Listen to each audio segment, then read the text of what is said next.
Electoral existe desde 1888. Desde esa fecha hasta ahora ha tenido diferentes nombres, diferentes composiciones, diferentes formas como se le ha dado. Hoy se plantean otras.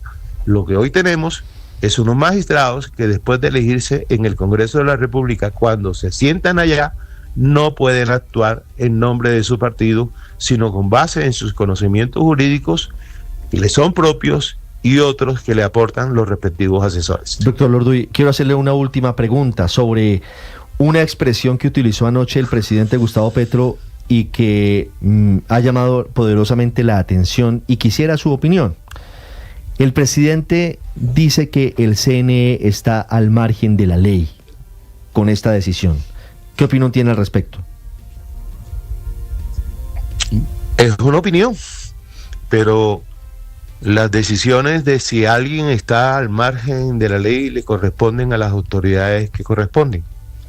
El Consejo Nacional Electoral tiene unas competencias, las otras autoridades tienen otras competencias, y lo que nosotros estamos haciendo, vuelvo y reitero, no solamente está en la ley, sino que además está amparado en una reiterada jurisprudencia.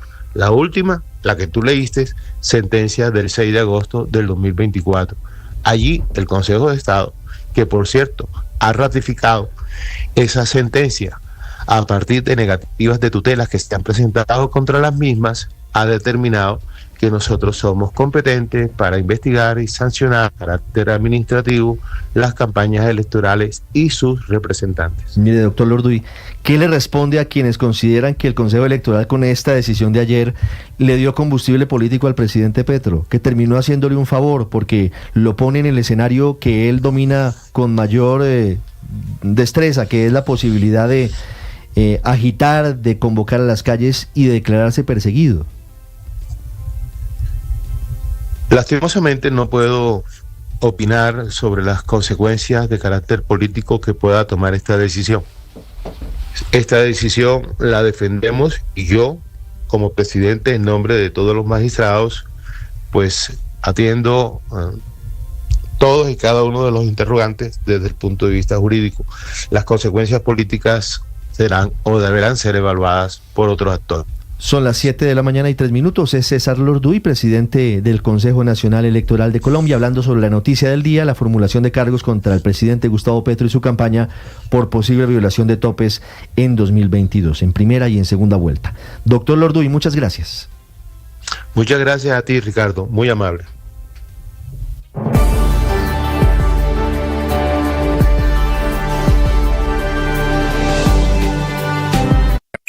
Escanea este código y suscríbete a nuestro canal de YouTube, @Blue Radio Co.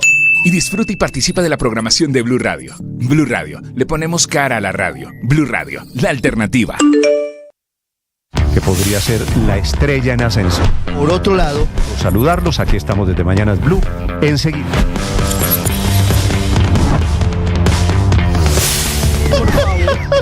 Empeorado por la crisis que además tiene hoy el sistema de...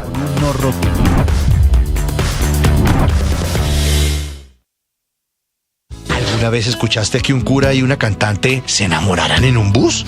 Lo que son los designios divinos, ¿no? Divinos, esos ojitos tuyos. Y es que cuando el amor nos llama, hay que escucharlo. Pude entender que eras para mí el día que te canté en un concierto bucetero. Súbete a esta desenfrenada historia de amor. Una romántica audionovela con libretos originales, protagonizada por Mariana Gómez y Camilo Cifuentes. El amor de mi vida. Una experiencia de audio envolvente y música original. Entonces, Héctor, esto tiene dos aristas, dos patas, podría decir usted. Una jurídica y otra política. La jurídica, pues ahí está la discusión entre abogados, que a mí me parece muy interesante, pero yo no sé si a los oyentes, a la gente le interese entrar en esas honduras, aunque es el trasfondo del debate. El tema de si aquí tenía o no competencia el Consejo Electoral para formularle cargos al presidente, pero en materia política, Héctor, esto sí genera un salpicón y un terremoto, un huracán, para ponernos a tono con Milton y su paso por la Florida, de unas consecuencias que apenas estamos empezando a mirar y no sabemos qué vaya a pasar. Sí, es una tensión política muy fuerte, Ricardo, que pues a mí francamente me genera algo de preocupación de que pueda escalar. Me preocupa, digamos, los llamados del presidente de la República a la movilización seguidos de esa frase de que le doy la orden a la fuerza pública de no levantar las armas contra el pueblo, porque pues esas dos cosas unidas pues obviamente generan unos riesgos enormes, porque uno dice, bueno, una movilización, una gente que por decir cualquier cosa un día que esté reunido el Consejo Electoral estudiando el tema, se va a protestar al frente del edificio donde sesiona el Consejo Electoral y esas personas, por ejemplo, usan la violencia y digamos atacan el edificio y tal, y la fuerza pública no puede actuar, pues eso sería realmente una situación contra el derecho, porque la fuerza pública tiene el deber de actuar y si el presidente de la República les está dando una orden para que no lo hagan, pues estaría dando una orden contra derecho. Entonces, ese tema de cómo puede escalar ese llamamiento que el presidente de la República hace a sus organizaciones sociales y a la gente que lo apoya, acompañado de la orden que es muy expresa y además que lo hace de forma muy categórica de que le pide a la fuerza pública no levantar las armas contra el pueblo. ¿Eso qué significa, Héctor? Pues es que a mí me queda... Es que significa eso que le estoy diciendo en la práctica, que es, hay unas personas protestando y, por ejemplo, van a usar la violencia, van a meterle candela, digamos, a un edificio, por decirlo de manera clara, pues aparentemente la fuerza pública no podría reaccionar. Y eso, pues obviamente, insisto, sería una orden contra el derecho. Yo espero que estas circunstancias, con esos dos componentes respecto de los cuales el presidente hace tanto énfasis, no escalen, porque eso sí nos pone en una situación de riesgo. Y eso, sí. Y déjeme decir esto, Ricardo, eso sí pone al presidente en la posibilidad de riesgo de un juicio político. Eso sí, la financiación de la campaña no, pero si el presidente de la República, por ejemplo, pasara lo que yo acabo de describir y diera una orden a la fuerza pública de no actuar, eso sí lo pondría, a mi juicio, a las puertas de un juicio político. Entonces esperemos que eso no pase, porque claramente esta inestabilidad política no le conviene al país. Recuerde usted el decreto 1231 que firmó hace muy pocos días el presidente Petro y el ministro de Defensa Iván Velázquez, que va un poco en el mismo sentido, los límites que le impone a la fuerza pública para actuar en caso de azonadas o en caso de daño a bienes inmuebles, que también tiene como última opción el uso eventualmente de armas no letales. 7-9 minutos, hablando de las manifestaciones y hablando de lo que viene, Aurelio, en la Universidad Nacional, ya voy en segundos a la ciudad universitaria, ya se están instalando carpas, hay movilizaciones en curso, hay reuniones de indígenas llamando a las movilizaciones luego de lo que ha dicho el presidente Petro de que hay un golpe de Estado en su contra. Sí, Ricardo, yo esta mañana escuché a Héctor Riveros más temprano y la verdad es que uno no tiene ni que quitarle ni ponerle una coma a la descripción que hizo Héctor comparando lo que ha pasado con los huracanes y con los ciclones. Realmente coincido casi de forma absoluta con lo que Héctor dijo. Aquí había una investigación administrativa, como dice el comunicado hasta ahora, a la campaña del presidente Gustavo Petro, algo que ya se ha hecho con el caso de Iván Duque, algo que se hizo en el caso de Juan Manuel Santos, algo que tiene al borde de la cárcel a Óscar Iván Zuluaga. Es decir, esto tiene antecedentes y la verdad es que la pregunta en últimas es, bueno, una vez sabiendo todos estos elementos, ¿por qué el presidente convierte esto en un ciclón? ¿Por qué lo convierte en un huracán? Es que yo creo que más allá del debate jurídico o de las imprevisibles consecuencias que pueda tener una movilización, que además tampoco hay que decirle a la fuerza pública que no utilice, porque sabemos que la gente tiene, si mañana sale toda Colombia humana a protestar pacíficamente, pues están en todo el ejercicio de su derecho, como lo consagra el artículo 37 de la Constitución.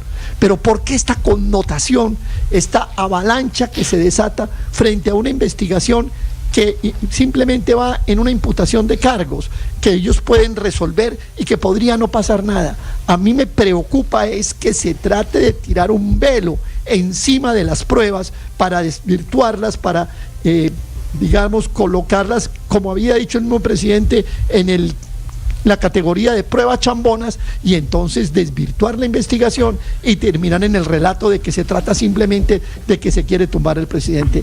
Más Ricardo, grave aún que lo que ha pasado es esa intención velada de tratar de tapar la investigación, de tratar de colocar en tela de juicio todo lo que se ha hecho y desvirtuar y quedar en el relato exclusivo de que unas fuerzas ocultas quieren tumbar al presidente. Sí, Luis Ernesto, fíjese, hay algo importante también para explicar aquí, Luis Ernesto, y es que en ningún caso este hecho, la posible violación de topes, podría llevar a una investigación penal contra el presidente de la República.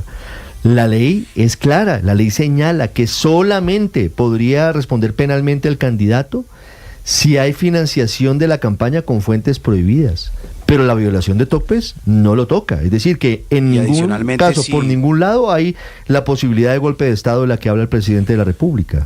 Y adicionalmente señala la ley que solo aplicaría, digamos, esta investigación si es en el marco de los 30 días después de terminada la campaña. En fin, es que la Constitución y la ley han previsto, Ricardo, una serie de medidas de impunidad para los presidentes de Colombia. Eso le puede gustar a la gente o no, pero esa es la realidad. En eso, digamos, lo podemos llamar fuero presidencial, pero es una forma de impunidad para quien ejerce la máxima dignidad del Estado. Y no importa si se llama Gustavo Petro o Álvaro Uribe, cualquiera de ellos tenía exactamente la misma protección constitucional, que establece que el único que puede investigar y sancionar al presidente de la República es el Congreso, a través de su Cámara de Representantes en la Comisión de Investigación y Acusaciones y después en un juicio político eventualmente en el Senado.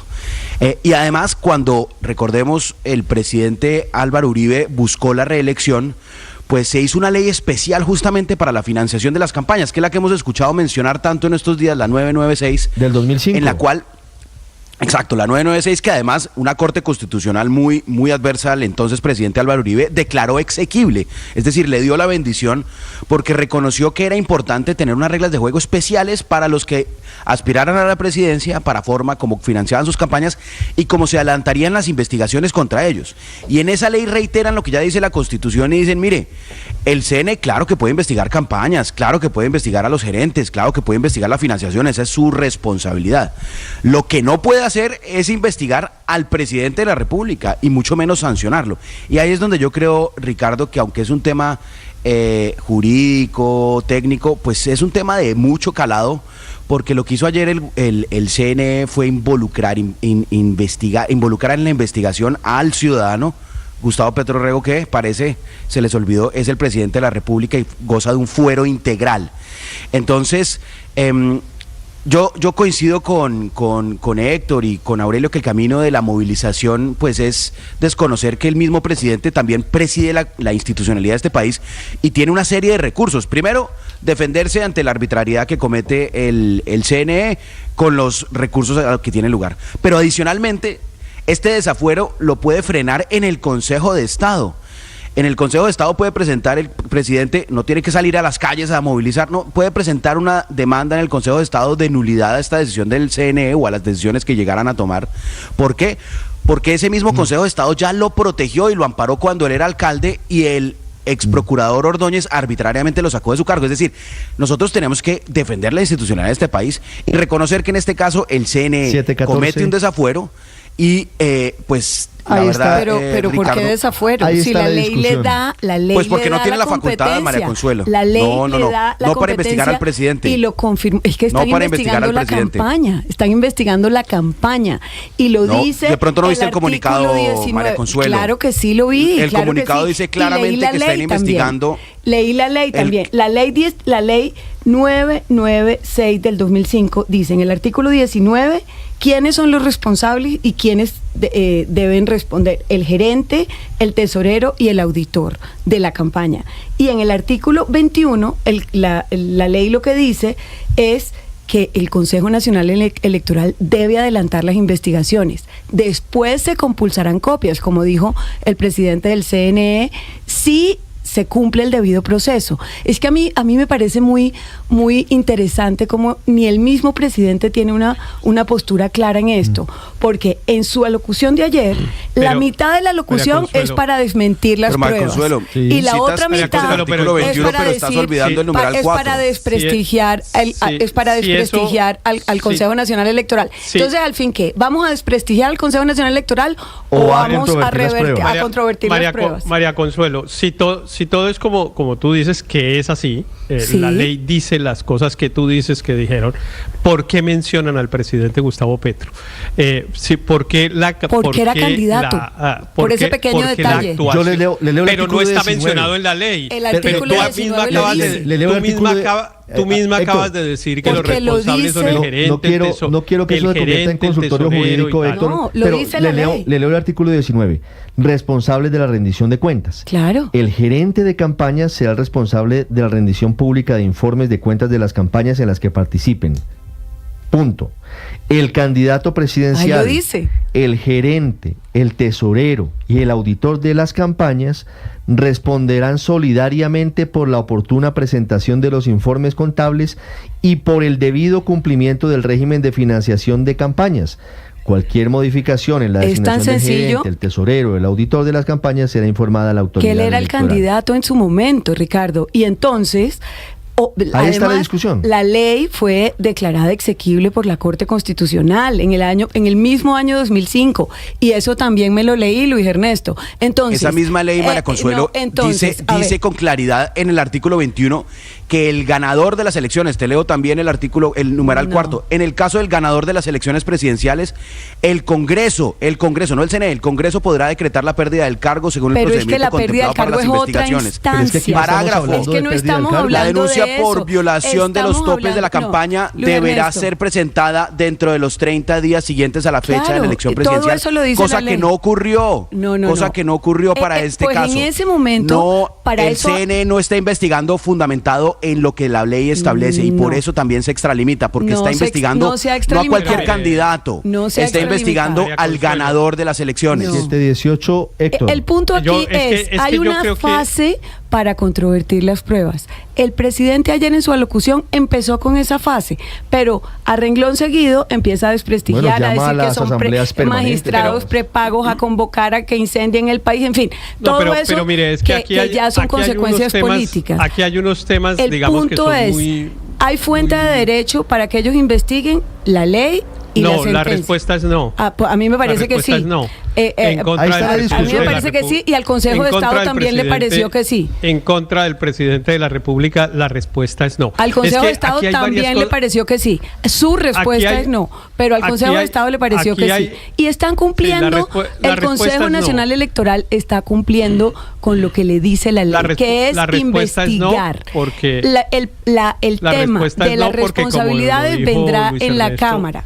En la Cámara de Representantes cuando se compulsen las copias. Lo que pasa es que hay que surtir un trámite anterior, que es controvertir las pruebas, que es precisamente defenderse, que es dictaminar. Es que hasta ahora lo que hay es un pliego en todo caso, Ricardo. Pero mire cómo es de difícil la argumentación.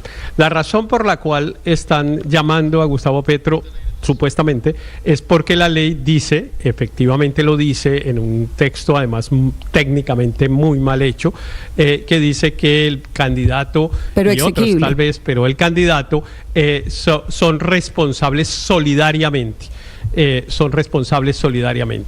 Sin embargo, en la argumentación, María Consuelo dice, las responsabilidades ya las derivará la Cámara de Representantes. Al fin, ¿lo están llamando porque es responsable solidariamente o las responsabilidades las determina la Cámara? Hay una contradicción en el argumento. Hay una contradicción en el argumento. No hay ninguna contradicción. A mí me parece que es tan claro como lo explicó el presidente del Consejo Nacional Electoral. O la Cámara o el Consejo Electoral tiene competencia porque el presidente es responsable solidariamente o las responsabilidades las determina la Cámara. Pero en todo caso, Ricardo, déjeme decir una cosa que es déjeme decir una cosa que es muy jurídica, Ricardo, pero yo creo que es absolutamente determinante en el asunto. Nos estamos metiendo en un asunto que puede resultar aburrido para los oyentes. Pero déjeme decir, hay una cosa que es determinante para el asunto, que es, ¿qué es eso de que uno es responsable solidariamente? Mire, en el derecho sancionatorio, cualquiera que sea, disciplinario, penal, fiscal, lo que usted sea, una multa de tránsito, no hay responsabilidades solidarias. La responsabilidad es personal de quien incurre en la conducta. No, si Ricardo mata a alguien, no puede haber un responsable solidario. No es que yo soy responsable solidario porque, por ejemplo, yo le dije que lo matara o porque lo escondí después de que lo mató o lo que fuera. Es un enorme error técnico pretender que hay responsabilidades solidariades en procesos sancionatorios. Pero Ricardo, las responsabilidades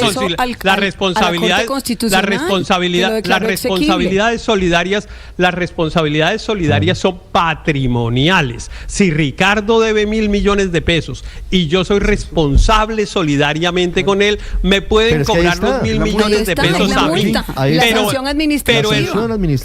Es la sanción administrativa. Usted se está respondiendo, Héctor. Usted se está respondiendo, pero además, tal vez no me oyeron y no voy a molestar a los oyentes con el tema, pero ha estado difícil la conversación. ¿Por qué no se lo dijo a la Corte en su momento? Cuando la declaró exequible. La Corte, es que la expresión responsable solidario pues no es contraria a la Constitución, pero de ahí no se puede derivar que en el procedimiento sancionatorio, insisto, cualquiera que sea la naturaleza de un proceso sancionatorio, hay responsable solidario. Eso rompe con los principios básicos del derecho, porque la responsabilidad en el proceso sancionatorio es absolutamente personal. Bueno, salgámonos de los incisos y de las leyes, Andrés, porque esto tiene también unas consecuencias políticas serias. Sí, claro, en todo caso. ¿Se acabó el gobierno? ¿Será que nos metemos en campaña? Ya voy con Felipe García porque la Universidad Nacional de Bogotá está llena de manifestantes con carpas que van a salir a las calles a apoyar al presidente de la República ante el llamado y ante lo que él considera un golpe de Estado. 722, Andrés. Claro, sí, mire, yo en el fondo creo, Ricardo, yo creo que muy en el fondo el presidente sabe que aquí no hay ningún golpe de Estado. Incluso si él cree que el Consejo Electoral está violando la ley y todas esas cosas, él sabe que esto no va a llegar de ninguna manera al punto de destituirlo ni nada por el estilo. Yo creo que al respecto el presidente es perfectamente consciente. Pero ¿qué pasa, Ricardo?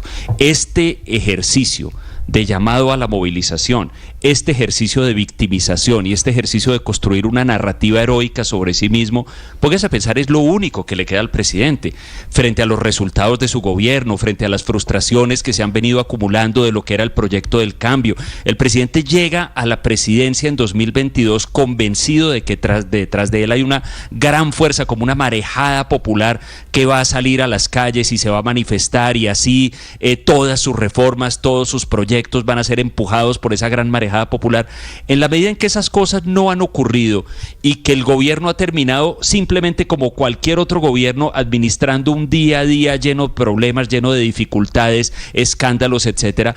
Si usted tiene un proyecto como el que tenía el presidente, lo único que le queda, Ricardo, es construir una narrativa de victimización, una narrativa heroica. Mire, todas esas referencias recientes a Allende, poner un retrato de Allende en la Casa de Nariño, en las redes sociales entre los partidarios del presidente, narrativa ha venido creciendo en los últimos años. Que la vida de él poco valía, que él iba hasta donde el pueblo dijera. Es eso, es la idea de Y fíjese que si usted de una u otra manera está fracasando en sus propósitos y en sus propósitos de gobierno, una salida honrosa y una salida muy, muy expedita para eso es declararse víctima y construir una narrativa heroica. Igual las oligarquías no me dejaron gobernar, las oligarquías y sus siervos, como dice ayer en Twitter uno de los más cercanos amigos del presidente,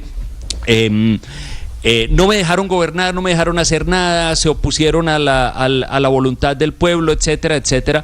Y esa narrativa naturalmente hay receptores. Usted veía ayer a todos los por ejemplo, de gente de la izquierda europea, Monedero, que es un defensor a sueldo de la dictadura de Maduro, también replicando. Ese es un nicho, ese sí es la gente que trabaja con él.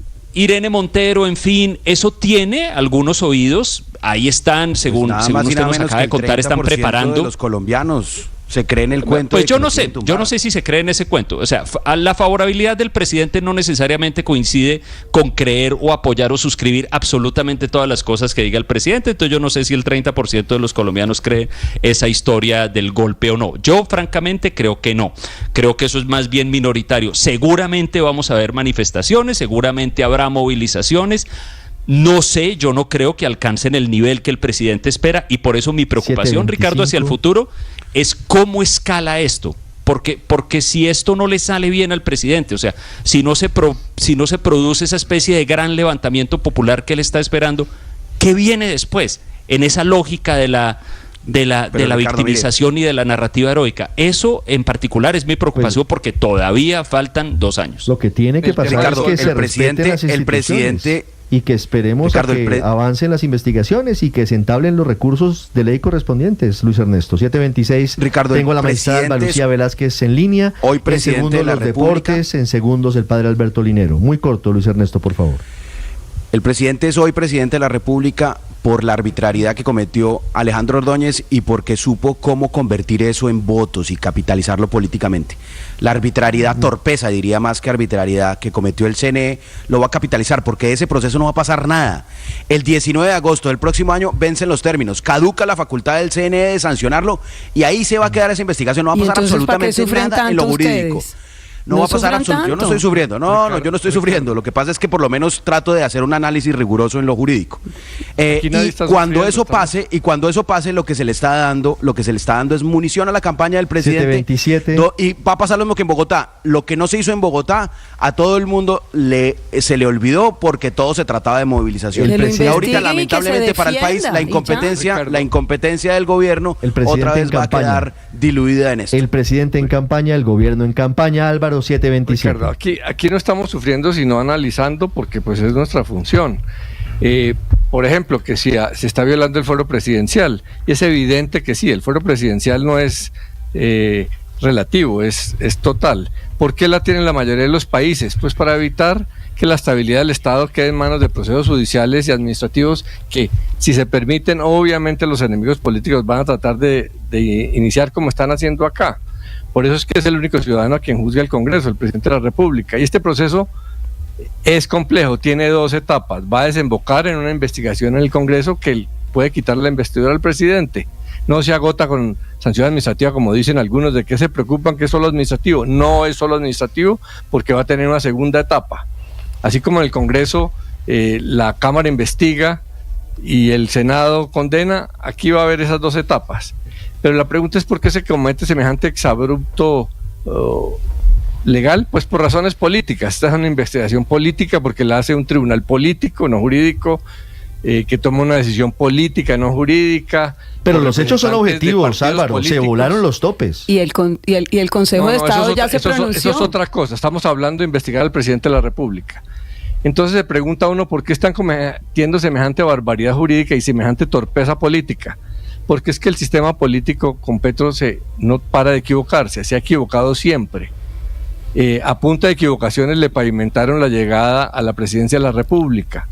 Y otra vez están viendo a ver cómo lo viabilizan políticamente para la próxima elección. Porque obviamente si esto desemboca en un juicio político, como muy seguramente va a desembocar, y ya vimos qué pasa en Perú, y en Brasil, y en Ecuador. No entiendo por qué, pues, Álvaro, ¿cree usted que esto va a terminar en un juicio político si no presume que es verdad? Sí, muy seguramente el Consejo de Estado, si no tiene límites y tiene intención política, y los magistrados representan los partidos a quienes derrotó Petro, el Consejo Electoral.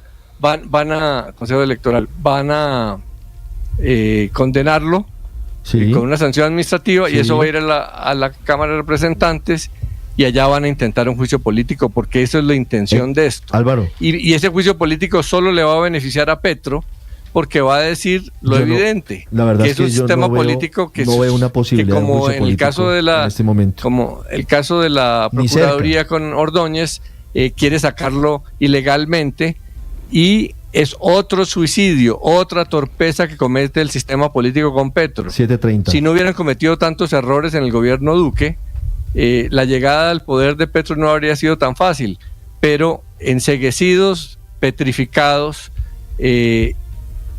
caen en un juego de polarización extrema, este es lo máximo, y ese juego no le conviene al sistema político, sino a Petro. Entonces, otra vez, estos políticos representantes de partidos que no mueven reformas, que están paralizados, que están dedicados al clientelismo, solo recurren a quedarse con 7:30 salidas de estas que son ilegales. No van a lograr sacar a Petro, van a lograr fortalecer a Petro. En mi opinión, lo que dice la ley es que están cumpliendo con su trabajo. 7:31, magistrada Alba Lucía Velázquez, buenos días, del Consejo Electoral. Muy buenos días, ¿cómo se encuentra? Doctora Velázquez, ¿usted a qué partido político pertenece? Bueno, a mí me postuló como magistrada del Consejo Nacional Electoral el Polo Democrático Alternativo. El Polo Democrático, que es uno de los partidos que están vinculados en este pliego de cargos del Consejo Electoral. Doctora Velázquez, sí, señor. ¿Por qué salvó usted el voto frente a la decisión que ayer tomaron 7 de sus colegas del Consejo Electoral frente a la formulación de cargos contra el presidente? Bueno, desde que tuvimos conocimiento del primer del primer proyecto de resolución que sacaron los ponentes, manifesté mi postura respecto de que el Consejo Nacional Electoral es competente para conocer las campañas presidenciales, pero conocer e investigar al presidente de la República. Esa fue la razón por la que salvé en aquella ocasión, por la que salvé cuando presentamos ante la Sala del Servicio Civil del Consejo de Estado la solicitud para que dirimiera el conflicto de competencias entre el Consejo Nacional Electoral y la Comisión de Acusaciones de la Cámara de Representantes. Allí también manifesté que mi salvamento de voto. En el día de ayer, el salvamento de voto también tuvo ese sustento. Uno de los sustentos, porque pues también hubo otro que está relacionado con asuntos jurídicos que tienen que ver con los aspectos que tiene la resolución. Magistrada Velázquez, quisiera preguntarle por las declaraciones del presidente Gustavo Petro, que no solamente dijo que esta decisión era de 5 magistrados politiqueros que estaban vendidos o que estaban comprados, pero dijo que el Consejo Nacional estaba al margen de la ley. ¿Usted comparte? Consejo Electoral. El Consejo Nacional Electoral estaba al margen de la ley. ¿Usted comparte esa posición del presidente Petro? Bueno, yo no doy opiniones sobre las opiniones que dan los ciudadanos que de alguna manera me toca investigar. Yo, aunque he mostrado mi postura respecto de que el Consejo Nacional Electoral no es el organismo competente para investigar, la investigación está ahí y no me puedo apartar porque tengo que conocerla y al final tengo que tomar una decisión. Sin embargo, lo que sí quiero decirles es que yo sí encuentro que hay una vulneración de la Constitución, porque la Constitución ha establecido un fuero presidencial y ese fuero presidencial considero en lo personal que no se está respetando. Sí, pero usted hace parte del Consejo Nacional Electoral y el presidente Petro los mete a todos en una bolsa diciendo que están al margen de la ley. ¿Usted cree que están en ese sentido actuando por fuera de la ley colombiana? Yo considero que no lo estoy haciendo y doy razón por mí. Los demás pues tendrían que decir si lo están haciendo o no. Yo considero que los demás magistrados que tienen una postura diferente a la que yo tengo actúan legítimamente por una razón, y es porque el Consejo de Estado manifestó que éramos competentes. Solamente que yo establezco una diferencial con ellos en el sentido de que ellos involucran a Gustavo Petro como, es decir, le formulan cargos al presidente y yo considero que ahí están equivocados. Es decir, ¿usted apoyaría la formulación de cargos si no estuviera el presidente incluido? ¿Usted considera que sí hay méritos para formular cargos? Lo que yo dije en el informe que presenté el día de ayer fueron, primero, el salvamento de voto porque considero que no somos competentes, y segundo, un reproche a varios de los aspectos planteados en la resolución que fue presentada por los ponentes. No puedo hablar de ello acá porque pues estaría pisando la débil línea de los impedimentos y no quiero incurrir en eso, porque pues debo estar en el debate y así debe ser. Pero tengo muchos reparos que están en ese informe respecto de las apreciaciones y el enfoque que los ponentes le dan al análisis probatorio. Son las 7 de la mañana, 35 minutos. Doctora Alba Lucía Velázquez, gracias por haber estado con nosotros. Bueno, muchas gracias a ustedes. En segundos, el padre Alberto Linero. En segundo, los deportes. Antes voy a la ciudad universitaria, voy al centro de Bogotá. A esta hora hay centenares de personas con carpas, con ollas comunitarias, movimientos sociales, negritudes, indígenas, que están acampando a la espera de la orden del presidente de la movilización nacional contra lo que él considera un golpe de Estado. Felipe García. Hola Ricardo, sí señor, lo que están viendo nuestros usuarios en YouTube son las imágenes en tiempo real de lo que se vive, el panorama que se vive hasta ahora en las instalaciones de la Universidad Nacional en Bogotá. En estos momentos cientos de personas con carpas, colchonetas, ollas, cobijas y otros elementos están instalando, como usted mencionaba, campamentos en los edificios de varias facultades de las instalaciones educativas de aquí la Universidad Nacional. Algunas de ellas, las de Geociencias y la de Ciencias, son comunidades afrodescendientes de varios colectivos de varias regiones del país, la que llegaron, Ricardo, anoche en varios buses blancos que todavía incluso permanecen en este momento aquí en la Universidad Nacional. Hablamos con algunos de ellos y nos dicen que hoy van a salir a marchar, como usted mencionaba. Ya incluso en este momento, Ricardo, hay cientos de personas haciendo largas filas para reclamar alimentos. Algunos tienen maletas en las que se puede ver, traen elementos para quedarse acá acampando en la Universidad Nacional varios días. Vamos a estar atentos a lo que ocurra aquí con esta manifestación dentro de la Universidad Nacional y cuando salgan justamente a las calles.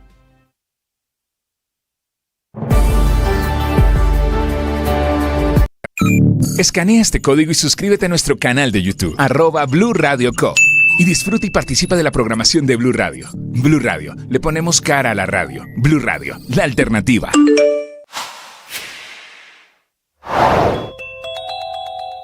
El presidente contraatacó, dijo que el CNE son 5 politiqueros pagos, infiltrados, captados por la oposición, y fue mucho más allá, porque dijo que, según su concepto, el Consejo Nacional Electoral está al margen de la ley. El presidente habló ayer en 2 ocasiones y también por Twitter, por la red social X, de lo que está ocurriendo en su caso. En la alocución de las 8 de la noche de este martes, el presidente intentó desestimar cada uno de los argumentos del Consejo Electoral para investigarlo a él, a Ricardo Roa, hoy presidente de Ecopetrol y gerente de su campaña, a la tesorera, a los 2 auditores y a los partidos Colombia Humana y Unión Patriótica. Dijo el presidente que las donaciones de FECODE y la USO no fueron a él ni a su campaña, sino al partido político Colombia Humana, que los pagos a testigos electorales no son gastos de campaña, que todos los gastos de publicidad se reportaron, que los magistrados confundieron permisos de vuelo con vuelos que efectivamente se hicieron, y que la celebración en el Movistar Arena no fue gasto de campaña porque fue el día después de que se acabaran las campañas, justamente el domingo 19 de junio.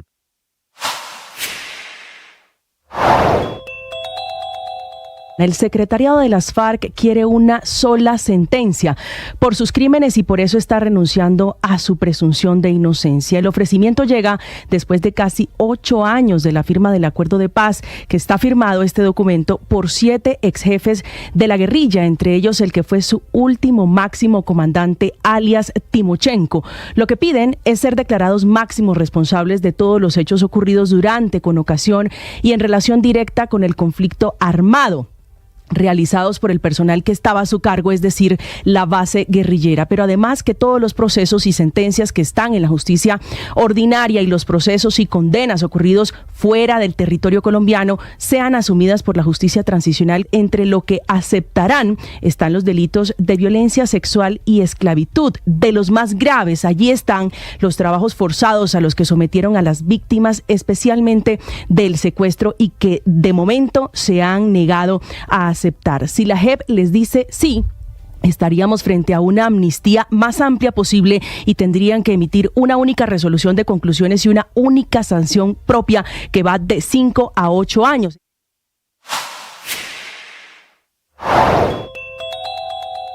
Muchos podrán pensar que se está resolviendo la crisis de falta de agua en la ciudad, pero no hay nada más alejado de la realidad. A pesar de los aguaceros recientes, nada que mejora el nivel de los embalses de Chingaza, que ya están a 43,3%, a solo 7% del famoso día cero, que es el límite que puso la alcaldía para tener que aumentar el racionamiento de agua para que cada día sean 2 turnos con corte del servicio. La razón de esta situación es que los intensos aguaceros presentados en la ciudad durante la última semana no caen con la misma fuerza en la zona de Chingaza. pero sí transmiten a la gente la falsa sensación de que todo está resuelto y entonces ahorramos menos agua. Y esta situación es la que hace que la gerente del acueducto, Natacha Avendaño, El padre Alberto Linero es periodista y también está en Mañanas Blue. 7 de la mañana, 40 minutos. Las noticias que escuchamos, la información que recibimos en redes, las dificultades en nuestras relaciones interpersonales y los obstáculos que encontramos en la vida diaria al intentar desarrollar nuestro proyecto personal pueden generarnos estrés y hacernos vivir en medio de una tormenta emocional. Estoy convencido de que para enfrentar esos desafíos y aprovecharlos en favor de nuestros objetivos más trascendentales, es fundamental aprender a mantener la calma. ¿Y qué entiendo por mantener la calma? Esa capacidad de responder a situaciones estresantes o difíciles de manera serena y racional, en lugar de reaccionar impulsivamente. Esto requiere gestionar nuestras emociones y pensamientos de manera adecuada, lo que nos permite tomar decisiones conscientes y acertadas. Quien es capaz de mantener la calma en medio de los torbellinos existenciales que la vida presenta, puede mejorar su capacidad de tomar decisiones, ya que al estar calmado es posible pensar con claridad y evaluar mejor cada una de las opciones. Además, esto reduce el estrés, dado que la calma y la serenidad disminuyen los niveles de cortisol, la hormona del estrés. Una persona tranquila resulta más agradable de tratar y genera confianza en los demás. La calma mental también nos permite concentrarnos mejor en nuestras tareas. Los expertos sugieren que en momentos de crisis es esencial mantener la calma mediante las siguientes estrategias. 1. Evitar saturarse de información que pueda aumentar la ansiedad. 2. Conversar con personas que brinden apoyo y que ese apoyo nos ayude a estar más tranquilos. 3. Establecer una rutina diaria. Esto aporta una sensación de control y de estabilidad. Y 4. Descansar lo suficiente para aliviar las tensiones acumuladas por dicha situación. Oye, algunas de las técnicas recomendadas son la respiración profunda, la concentración en el presente, la visualización, es decir, imaginar un lugar tranquilo y relajante que nos ayude a entender que siempre las cosas pasan. Lo más importante es no rendirse y buscar siempre las herramientas que te ayuden a ti a mantener la calma en los momentos más difíciles de tu vida. Estás escuchando Blue Radio.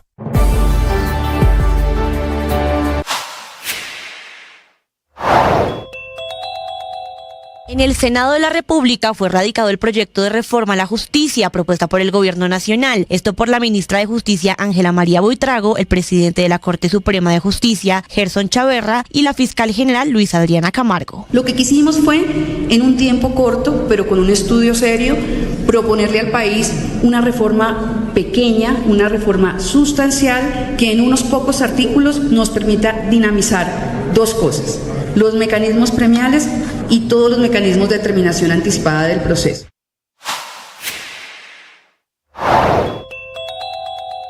Hoy comienza la defensa del presidente Gustavo Petro por la investigación en su contra por posibles violaciones de los topes en la campaña Petro Presidente 2022 en 5.355 millones de pesos.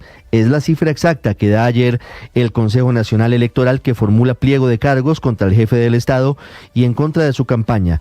Esos 5.355 millones de pesos que habría gastado de más la campaña habrían sido utilizados tanto en la primera como en la segunda vuelta.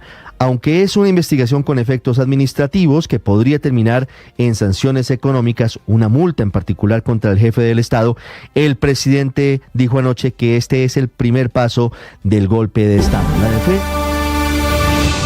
Ya son las 7 de la mañana, 44 minutos. Momento de hablar de deportes, momento para hablar de las eliminatorias al Mundial. Ya la selección Colombia en Cochabamba está completa.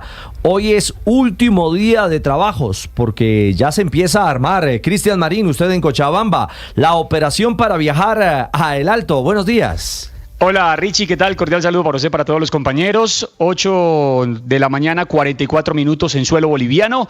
Bueno Richie, ya llegó John Hader Durán. Recordemos que simplemente viene casi que a acompañar a sus compañeros porque él no tendrá la oportunidad de actuar mañana en el Alto. Por eso va a integrar la práctica de esta tarde, que será la última en el estadio Félix Capriles, y viajará con el equipo, pero es un jugador que está dispuesto y disponible para jugar ante la selección de Chile. Ahora en minutos el técnico Néstor Lorenzo estará ofreciendo conferencia de prensa y Colombia entrenará en la tarde. Mañana muy temprano se estará dirigiendo al Alto. Ya están todos. Hay una novedad, Ricardo, si me lo permite un poco ser extenso. Ayer la práctica de la selección colombiana, esto es casi que en exclusiva de Blue Radio, fue saboteada porque estamos hablando del caso de espionaje por parte del técnico Oscar Villegas. Ayer la práctica de Colombia fue monitoreada desde un edificio aledaño al escenario deportivo. La seguridad del equipo colombiano logró darse cuenta de lo que estaba ocurriendo y lograron identificar qué clase de personas estaban grabando la práctica del equipo colombiano. El técnico se vio en la obligación de realizar algunos movimientos, sacar el equipo titular y hacer algún viraje en las alineaciones para tratar de jugar un poco al despiste, pero el ambiente sigue estando muy hostil de cara a lo que será el duelo Bolivia ante la selección de Colombia. Bueno, Cristian, estaremos muy atentos a todo este ambiente convulsionado. Lo cierto es que la selección nacional trabaja pensando en viajar a El Alto. Y ojo, todo pinta para que estrene camiseta.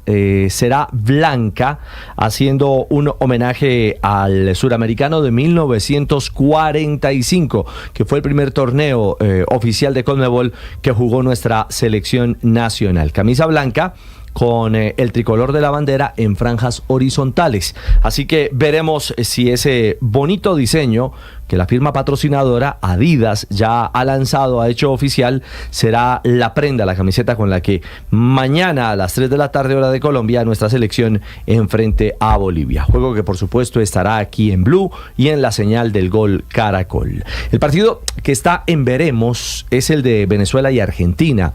El tema del huracán Milton, la afectación a la Florida, tiene atrapada a la selección de Argentina en Miami. Hoy se espera que sobre las 3 de la tarde, Scaloni y compañía, junto a Lionel Messi, que es la gran novedad, tomen un avión con rumbo a Colombia.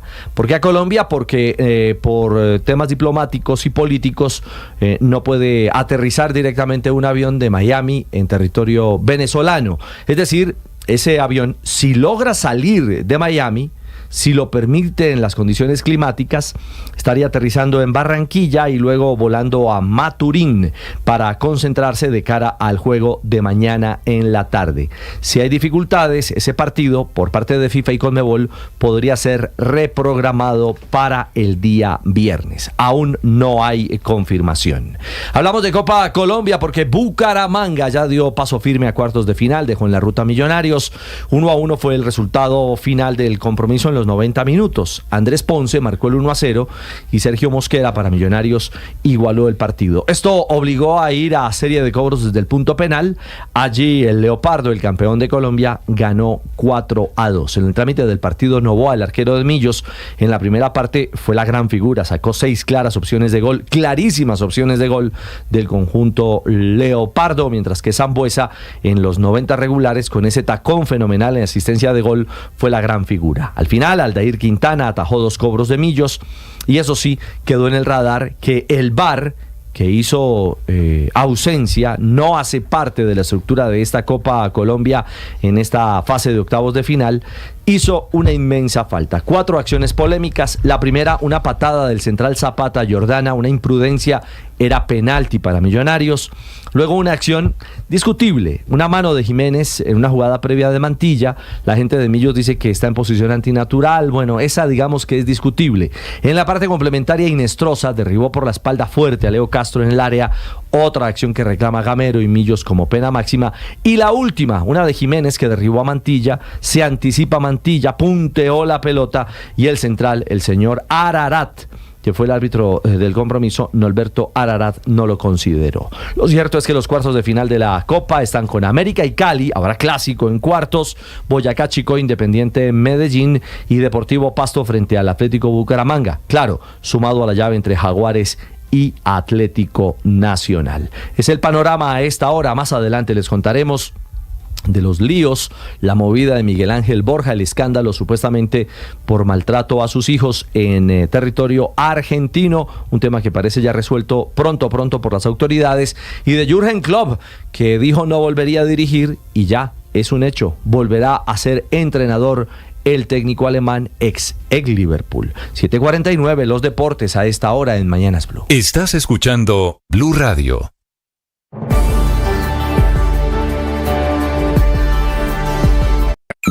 Escanea este código y suscríbete a nuestro canal de YouTube, @Blue Radio Co. Y disfruta y participa de la programación de Blue Radio. Blue Radio, le ponemos cara a la radio. Blue Radio, la alternativa.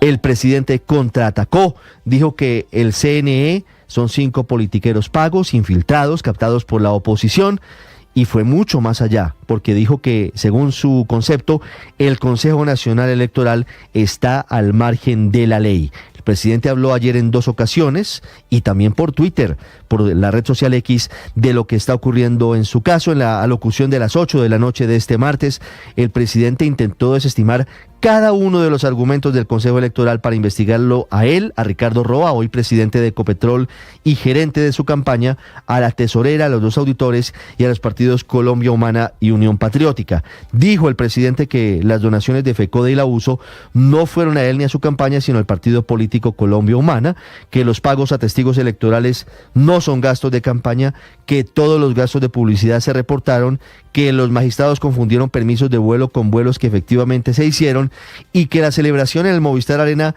no fue gasto de campaña porque fue el día después de que se acabaran las campañas, justamente el domingo 19 de junio.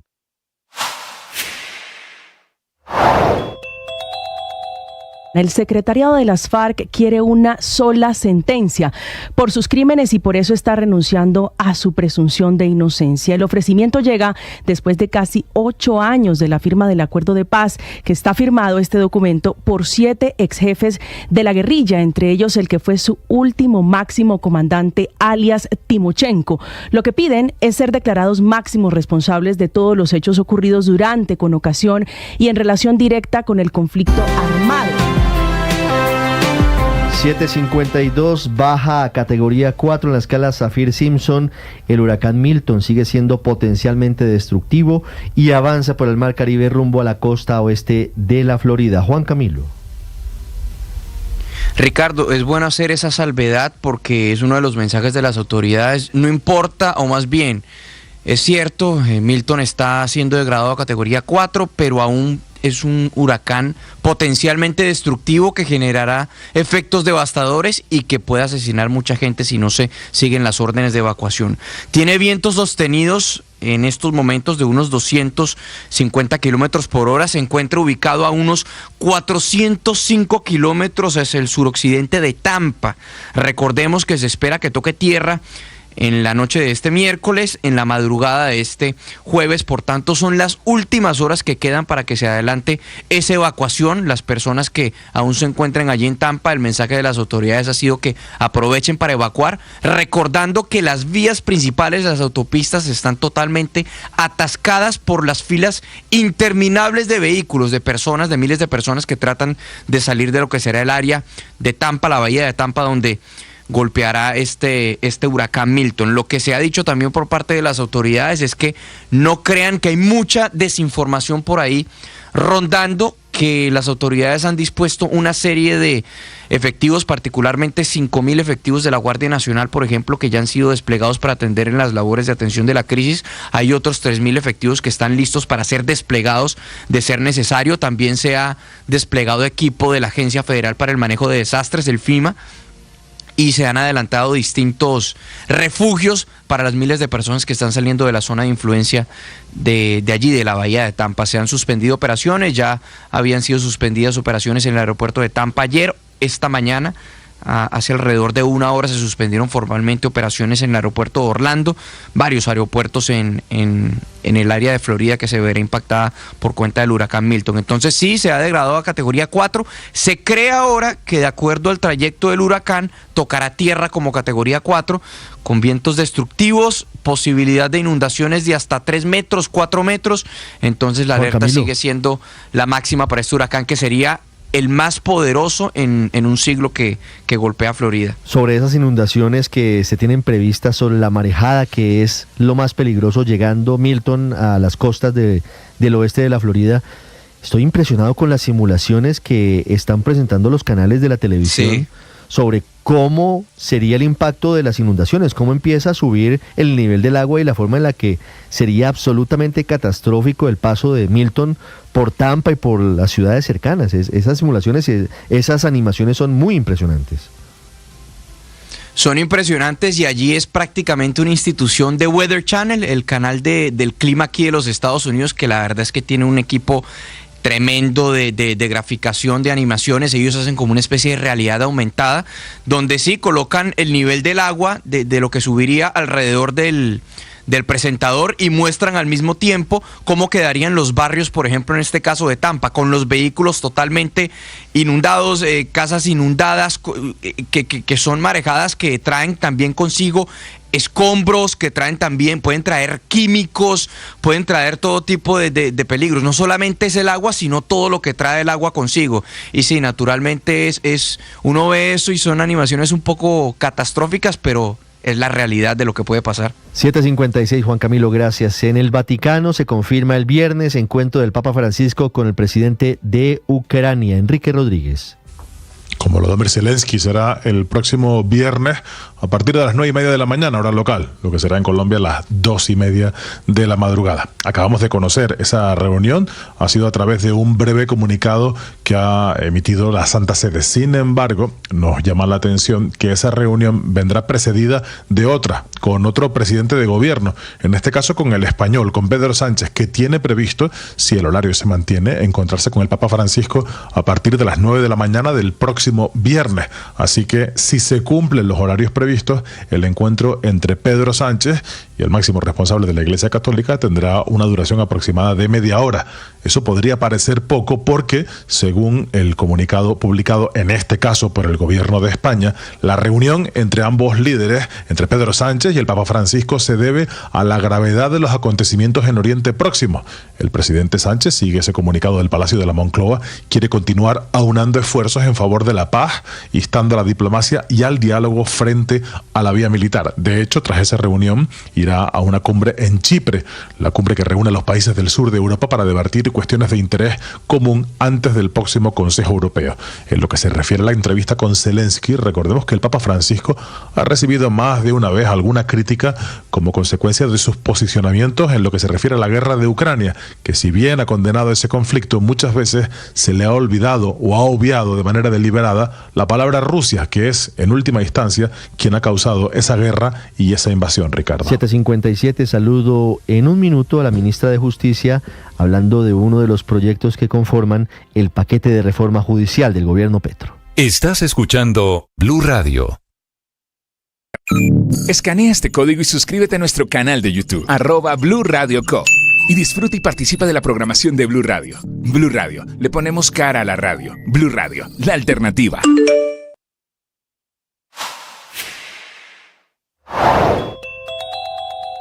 En el Senado de la República fue radicado el proyecto de reforma a la justicia propuesta por el Gobierno Nacional. Esto por la ministra de Justicia, Ángela María Buitrago, el presidente de la Corte Suprema de Justicia, Gerson Chaverra, y la fiscal general, Luisa Adriana Camargo. Lo que quisimos fue, en un tiempo corto, pero con un estudio serio, proponerle al país una reforma pequeña, una reforma sustancial que en unos pocos artículos nos permita dinamizar dos cosas: los mecanismos premiales y todos los mecanismos de terminación anticipada del proceso.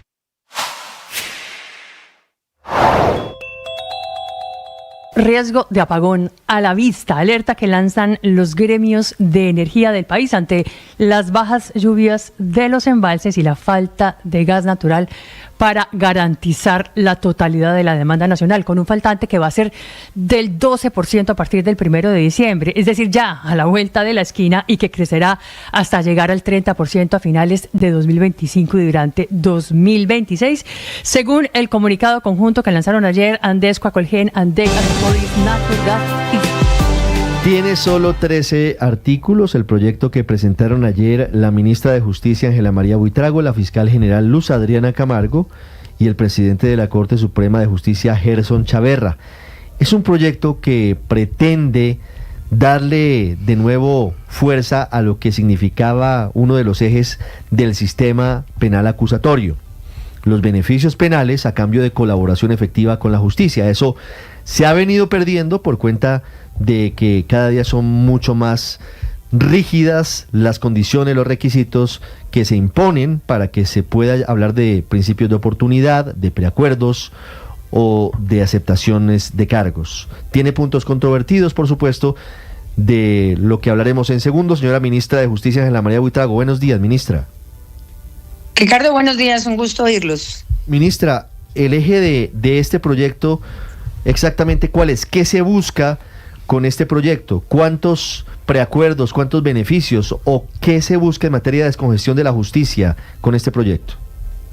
Bueno, Ricardo, yo creo que lo que se apunta primordialmente a este proyecto es agilidad y eficacia en términos generales, porque la figura del principio de oportunidad y los preacuerdos es un mecanismo que tenía el sistema procesal original de la Ley 906 del 2004. ¿Qué significa hablar de preacuerdos? Significa hablar de que las personas que cometen delitos negocian en el sentido jurídico con la fiscalía para, obviamente, obtener una condena.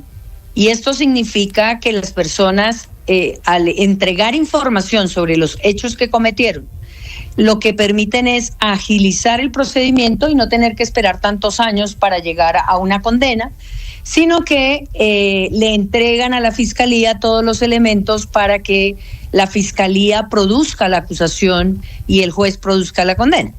El preacuerdo es una figura que lo que permite decir es que se va actuando de manera mucho más rápida, con la clara particularidad de que el preacuerdo lo que busca es obtener una condena, no dejar en impunidad, y sobre esos supuestos que la persona reciba una pena.